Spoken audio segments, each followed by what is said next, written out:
اور مسجد کے وضو خانے کی ٹانکی میں لے جا کر پانی ڈال دیتے تھے، جس سے نمازیوں کے لیے وضو کرنے میں آسانی ہو جاتی تھی۔ امام صاحب نے الگ الگ بچوں کو الگ الگ دن کی ذمہ داری دی رکھی تھی۔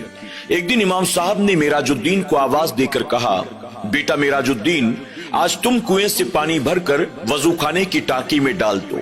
معراج الدین نے فوراً کہا، جی حضرت، اور وہ اپنی جگہ سے اٹھ کر کنویں کے پاس چلا گیا۔ کچھ دیر کے بعد معراج الدین واپس آیا اور نیم کے پیڑ کے نیچے بیٹھ کر اپنا سبق دوبارہ یاد کرنے لگا۔ امام صاحب کی نظر معراج الدین پر پڑی۔ امام صاحب نے آواز دے کر کہا، بیٹا معراج الدین، میں نے تم سے وضو خانے کی ٹانکی میں پانی بھرنے کے لیے کہا تھا، تم نے آخر وہ کیوں نہیں کیا؟ اس پر معراج الدین نے کہا، حضرت میں نے پانی بھر دیا ہے۔ جب امام صاحب نے یہ سنا تو بڑا تعجب ہوا۔ امام صاحب نے 2 بچوں کو بھیجا اور کہا، جاؤ دیکھ کر آؤ پانی بھرا کہ نہیں۔ بچے گئے اور واپس آ کر بتایا کہ وضو خانے کی ٹانکی میں پانی بھر گیا ہے۔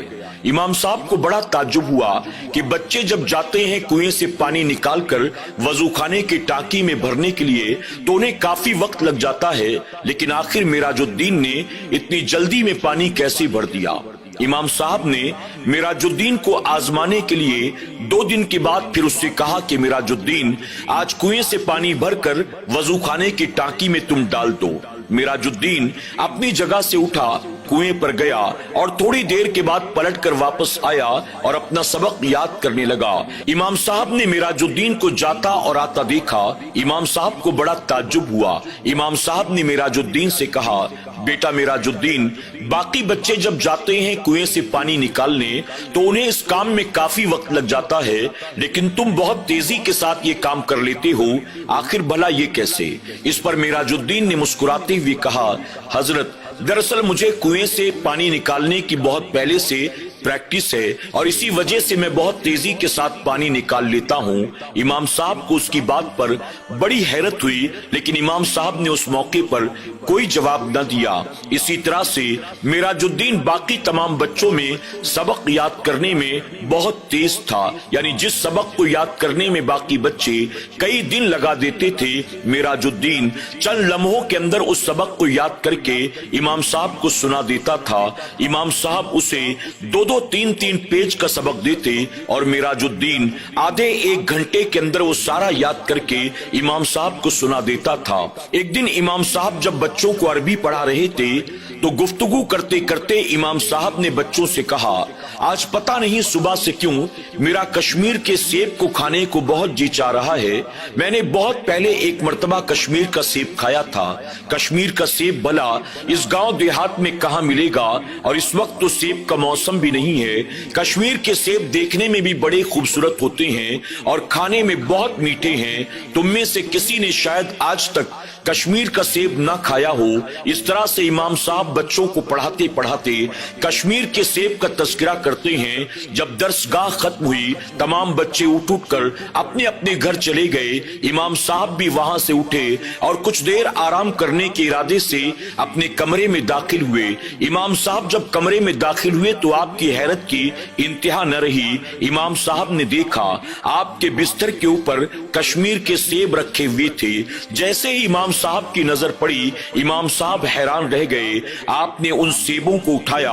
اٹھانے کے بعد سوچنے لگے، ہم تو باہر صحن میں بیٹھے بچوں کو عربی پڑھا رہے تھے، کوئی آنے جانے والا تو نظر ہی نہیں آیا، پھر آخر میرے کمرے میں یہ سیب کہاں سے آ گئے؟ کچھ دیر امام صاحب سوچتے رہے۔ اس کے بعد جو باہری بچے تھے جو مسجد میں رہا کرتے تھے، امام صاحب نے ان بچوں کے پاس جا کر کہا، کیا تم نے دیکھا کوئی مہمان آیا تھا؟ بچوں نے جواب دیا، حضرت ہم نے صبح سے کسی کو آتا جاتا نہیں دیکھا۔ امام صاحب نے کہا، میں بھی تو یہیں پر تھا، میں نے بھی صبح سے کسی کو آتا جاتا نہیں دیکھا، پھر پتہ نہیں میرے کمرے میں یہ کشمیر کے سیب کون رکھ کر گیا ہوگا۔ بہرحال بات آئی گئی ہو گئی، چونکہ سیب کافی تھے، امام صاحب نے خود بھی جی بھر کے کھایا اور وہاں موجود تمام بچوں کو بھی کھانے کے لیے دیا۔ امام صاحب نے معراج الدین کو بھی سیب دیا، لیکن معراج الدین نے سیب کھانے سے انکار کر دیا۔ چند دنوں کے بعد امام صاحب کو کہیں سے دعوت آئی تھی۔ امام صاحب تمام بچوں کو اپنے ساتھ لے کر اس دعوت میں گئے۔ کافی دنوں کے بعد امام صاحب کو کچھ اچھا کھانا ملا تھا، تو آج امام صاحب نے باقی دنوں کے مقابلے کھانا کچھ زیادہ ہی کھا لیا۔ مسجد میں واپس آنے کے بعد امام صاحب نماز عشاء پڑھاتے ہیں، اس کے بعد ایک ایک کر کے تمام بچے سو گئے۔ امام صاحب اپنے کمرے میں سونے کے لیے گئے، لیکن چونکہ آج انہوں نے کھانا زیادہ کھا لیا تھا، امام صاحب کو بدہضمی ہو گئی اور امام صاحب کو نیند نہیں آ رہی تھی۔ یہ رات بھی طوفانی رات تھی، یعنی آندھی طوفان بھی چل رہا تھا اور بارش بھی ہو رہی تھی۔ امام صاحب کمرے میں کروٹیں بدل رہے تھے، سونے کی بہت کوشش کی، لیکن اس کے باوجود انہیں نیند نہیں آ رہی تھی۔ امام صاحب نے اپنی بدہضمی کا علاج کرنے کے لیے اپنے کمرے میں ہینگ کو تلاش کرنے کی کوشش کی، لیکن انہیں کہیں بھی ہینگ نہ ملی۔ آخرکار امام صاحب مجبوراً اپنے کمرے سے نکل کر باہر آتے ہیں، جو بچے سو رہے تھے۔ امام صاحب نے ان بچوں کو جگایا اور پوچھا، کیا کسی کے پاس تھوڑا بہت ہینگ ہے؟ مجھے بدہضمی ہو گئی ہے اور اس وجہ سے مجھے نیند نہیں آتی، مجھے تھوڑے سے ہینگ کی ضرورت ہے۔ لیکن تمام بچوں نے کہا، ہمارے پاس ہینگ نہیں ہے۔ آخرکار مراج الدین نے امام صاحب سے کہا، حضرت اگر آپ کی اجازت ہو تو میں باہر جا کر ہینگ لے آتا ہوں۔ امام صاحب نے کہا، رات کافی ہو چکی ہے، باہر طوفان بھی ہے، بارش شروع ہونے والی ہے، ایسے میں تم کہاں جاؤ گے؟ مراج الدین نے کہا، آپ کی طبیعت خراب ہے، اگر آپ مجھے اجازت دیں میں فوراً لے کر آ جاؤں گا۔ امام صاحب نے کہا، کیا تمہیں پتا ہے کہ ہینگ کہاں ملے گی؟ مراج الدین نے کہا، میں جانتا ہوں فلاں دکاندار کے پاس ہینگ ہوتی ہے، اگر آپ اجازت دیں تو میں ابھی لے کر آتا ہوں۔ امام صاحب اسے روکنا تو چاہتے تھے، لیکن چونکہ ان کی طبیعت بھی بگڑتی چلی جا رہی تھی، آخرکار امام صاحب نے مجبوراً اپنی طبیعت کے چلتے مراج الدین کو اجازت دے دی اور کہا، ٹھیک ہے، سنبھال کر جانا اور ہینگ لے کر فوراً واپس آ جانا۔ فلاں دکاندار سے کہنا کہ امام صاحب نے تھوڑا سا ہینگ مانگا ہے، وہ تمہیں دے دے گا۔ یہ کہہ کر امام صاحب نے مراج الدین کو باہر جانے کی اجازت دے دی۔ مراج الدین نے مسجد سے باہر جانے کے لیے جیسے ہی مسجد کے دروازے کو کھولا، ہوا کا ایک تیز جھونکا دھول مٹی کے ساتھ مسجد کے اندر داخل ہو گیا، اور اسی ہوا کے جھونکے کے ساتھ مراج الدین لوگوں کی نظروں سے اوجھل ہو گیا۔ مراج الدین کے جانے کے تھوڑی دیر کے بعد تیز بارش بھی شروع ہو گئی۔ اب امام صاحب پریشان مسجد میں دائیں بائیں گھومتے، ایک طرف تو امام صاحب کی طبیعت اور اس کے علاوہ مراج الدین کی فکر۔ امام صاحب بار بار یہ سوچ رہے تھے، میں نے بن ماں باپ کے بیٹے کو آندھی طوفان کے موسم میں مسجد سے باہر جانے کو کہہ دیا، اگر بچے کو کچھ ہو گیا تو آخر میں اللہ کی بارگاہ میں کیا جواب دوں گا؟ امام صاحب اسی پریشانی میں دائیں بائیں گھومتے رہے، اور کچھ دیر کے بعد امام صاحب آئے اور اپنے بستر پر آ کر بیٹھ کر مراج الدین کا انتظار کرتے رہے۔ ابھی امام صاحب اپنے بستر پر آ کر بیٹھے تھے کہ مراج الدین اچانک ان کی آنکھوں کے سامنے آ کر کھڑا ہو جاتا ہے۔ امام صاحب نے مراج الدین کو دیکھا اور حیران رہ گئے۔ آپ نے فرمایا، آ گئے تم؟ مراج الدین نے کہا، جی حضرت، میں آپ کے لیے ہینگ لے کر آ گیا۔ امام صاحب نے کہا، ہینگ کہاں ہے؟ مراج الدین نے کہا، میں نے باہر صحن میں رکھا ہے۔ امام صاحب کو بڑا تعجب ہوا، ایک تو مراج الدین کی باتیں سن کر، اور اس کے علاوہ امام صاحب نے دیکھا جب مراج الدین باہر نکلا تیز طوفان تھا اور اس کے نکلتے ہی بارش شروع ہو گئی تھی۔ مراج الدین کے پاس نہ کوئی چھاتا تھا، نہ اس نے کوئی جیکٹ پہن رکھا تھا، اس کے باوجود اس کے جسم اور اس کے کپڑوں پر بارش کا دور دور تک کوئی نام و نشان تک موجود نہیں تھا، یعنی وہ سر کے بال سے لے کر پیر کے ناخن تک پوری طرح سوکھا ہوا تھا۔ امام صاحب مراج الدین کے ساتھ کمرے سے باہر آتے ہیں۔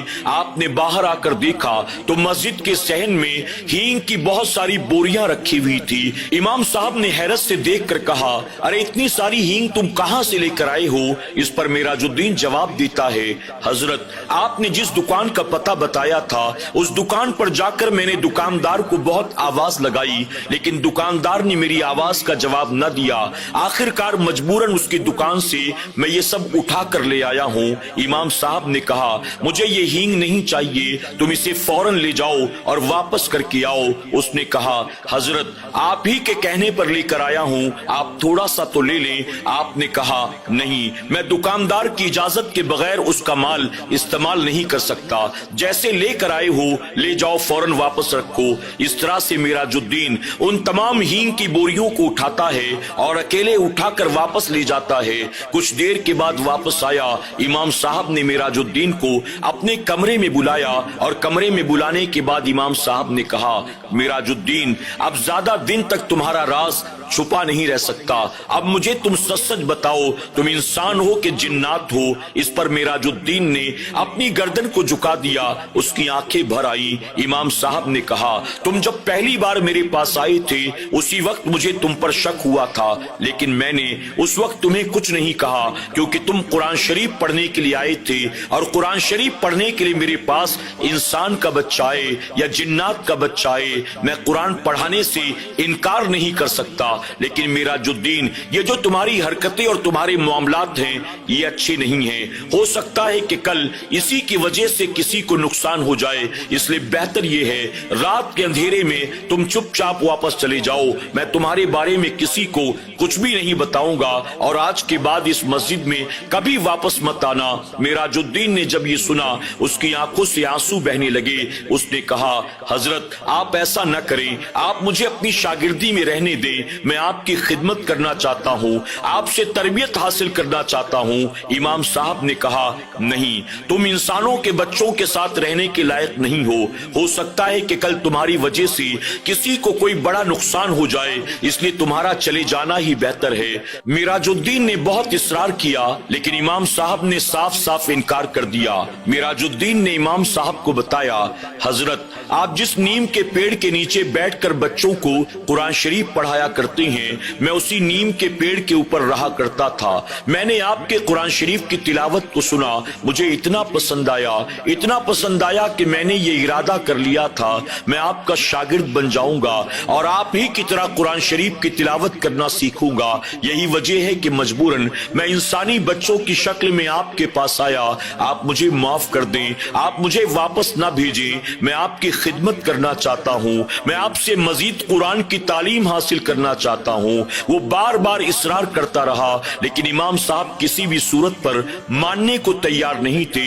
امام صاحب نے کہا، معراج الدین تم نے آج تک میری بڑی خدمت کر لی، اب تم واپس چلے جاؤ، تم آخر ہو تو جنات۔ معراج الدین آج تک تم نے ہمیں فائدہ ہی پہنچایا ہے، لیکن کل اگر گاؤں والوں کی وجہ سے یا میری وجہ سے یا ان بچوں کی وجہ سے تمہیں کوئی بات ناگوار گزری تو تم کہیں ہمیں کوئی نقصان نہ پہنچا دو، اس لیے تمہارا اب چلے جانا ہی بہتر ہے۔ معراج الدین بار بار کہتا رہا، حضرت میں وعدہ کرتا ہوں میں کبھی کسی کو کوئی نقصان نہ پہنچاؤں گا، لیکن امام صاحب کسی بھی صورت میں اب اسے اپنے پاس رکھنے کو تیار نہیں تھے۔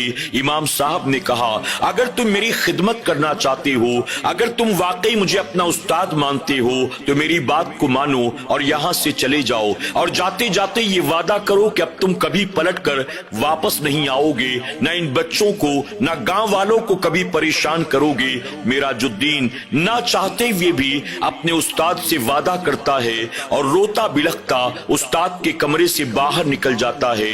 امام صاحب بھی بھری آنکھوں کے ساتھ معراج الدین کو جاتا ہوا دیکھ رہے تھے۔ معراج الدین مسجد کا دروازہ کھول کر باہر نکل جاتا ہے، وہ پلٹ پلٹ کر امام صاحب کی طرف دیکھ رہا تھا، وہ سوچ رہا تھا کہ شاید میرے حال پر امام صاحب کو رحم آ جائے اور امام صاحب مجھے رکنے کا اشارہ کر دیں، لیکن امام صاحب بھی بھرے من کے ساتھ معراج الدین کو جاتا ہوا دیکھ رہے تھے۔ انہوں نے معراج الدین کو نہ روکا یہاں تک کہ رات کے اندھیرے میں معراج الدین غائب ہو گیا۔ جب صبح ہوئی تو مدرسے کے بچوں نے دیکھا معراج الدین آج موجود نہیں تھا، وہ ایک دوسرے سے پوچھنے لگے لیکن کسی کو معراج الدین کے بارے میں معلوم نہیں تھا۔ اگلے دن بھی بچوں نے معراج الدین کے بارے میں پوچھا لیکن کسی کے پاس کوئی جواب نہ تھا۔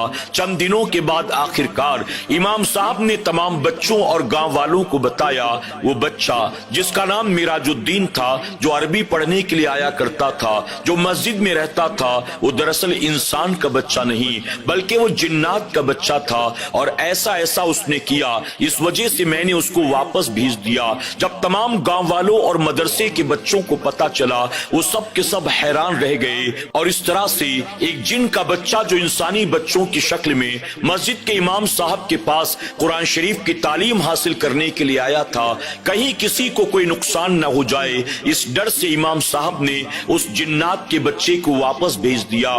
ناظرین اکرام، تاریخ میں ایسے کئی بزرگوں کے واقعات ملتے ہیں جن کے پاس باقاعدہ جنات اور جنات کے بچے قرآن کی تعلیم حاصل کرنے کے لیے آتے تھے. ان کے ساتھ پڑھنے والے بچوں کو یا آنے جانے والوں کو اس بات کی خبر نہیں ہوتی تھی کہ یہ انسان نہیں بلکہ جنات یا جنات کے بچے ہیں، لیکن پڑھانے والے بزرگان دین کو اس بات کی معلومات ہوا کرتی تھی اور وہ قرآن شریف کی تعلیم دینے میں کبھی پیچھے نہیں ہٹتے تھے. انسان ہو یا جنات ہو وہ انہیں قرآن پڑھایا کرتے تھے. امید کرتے ہیں کہ آج کی یہ کہانی آپ کو ضرور پسند آئی ہوگی. آج کی اس کہانی کے بارے میں آپ کی کیا رائے ہے کمنٹ باکس میں جا کر ضرور کمنٹ کریں. اور آپ بھی اگر ایسی کوئی کہانی جانتے ہیں، اگر آپ چاہتے ہیں کہ ہمارے ذریعے وہ کہانی ناظرین اکرام تک پہنچے تو کمنٹ باکس میں وہ کہانی آپ ضرور بھیجیں. انشاءاللہ بہت جلد پھر ہماری اور آپ کی ملاقات ہوگی. اللہ تبارک و تعالی سب کو اپنا حفظ و امان عطا کرے. اللہ سب کے جان و مال و عزت و آبرو کی حفاظت فرمائے. آمین یا رب